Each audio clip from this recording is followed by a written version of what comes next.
তৈরি হয়ে গেল আমার টক মিষ্টি ঝাল ঝাল কুলের আচার। কুলকে আমরা বড়ইও বলি। টক মিষ্টি ঝাল ঝাল বড়ইয়ের আচার।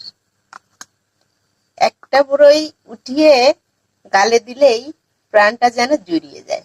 দেব। আর এই কুলের যে খোসাটা সেটা নরম হয়ে যাবে, আর গালে দিলে ভীষণ মজা লাগে। নমস্কার, চলে এলাম রান্নাঘরে শর্মা কিচেনে, সকলকে স্বাগত। আমি শুকনো কুল নিয়ে এলাম, রোদে শুকিয়ে নিয়েছি কুলটা। আমি এই কুলটা দিয়ে আমি আজ আচার তৈরি করব খেজুরের গুড় দিয়ে। টক মিষ্টি ঝাল ঝাল গরমের দিনে এ ধরনের আচার খেতে খুবই ভালো লাগে। একটা এই কুল মানে আচারের কুল যদি গালে দেওয়া হয় তাহলে প্রাণটা যেন জুড়িয়ে যায়, খুবই সুন্দর লাগে খেতে। তাহলে চলুন কিভাবে আমি তৈরি করি দেখে নেওয়া যাক।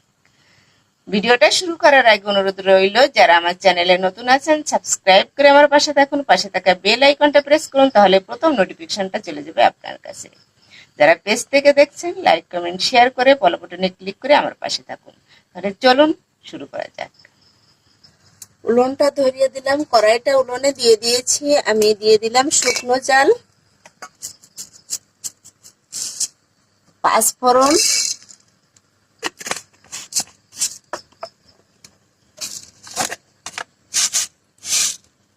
ধুয়ে শুকনো খোলায় ভালোভাবে ভেজে নিই। এগুলো প্রায় আধা ভাজা হয়ে গেছে। এখন আমি দিয়ে দিলাম জিরে। ভেজে আমি আধা গুঁড়ো করে নেব, সম্পূর্ণ গুঁড়ো করবো না, একটু দানা দানা থাকবে, এভাবে আমি গুঁড়ো করে নিই। মশলাটা ভেজে আমি ঢেলে নিয়েছি। আমি একটু জল দিয়ে দিলাম। এই জল দিয়ে আমি বড়ইটা ধুয়ে নেব, কারণ আমি রোদ্রে শুকিয়েছি, অনেক ময়লা টয়লা উড়ে এসে পড়েছে।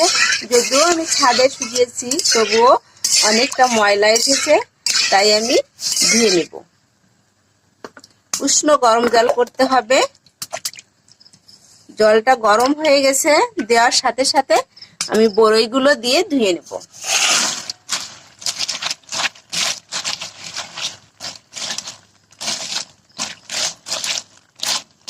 উষ্ণ গরম জলে আমি ধুয়ে নিলাম। এখন আমি উঠিয়ে নিই।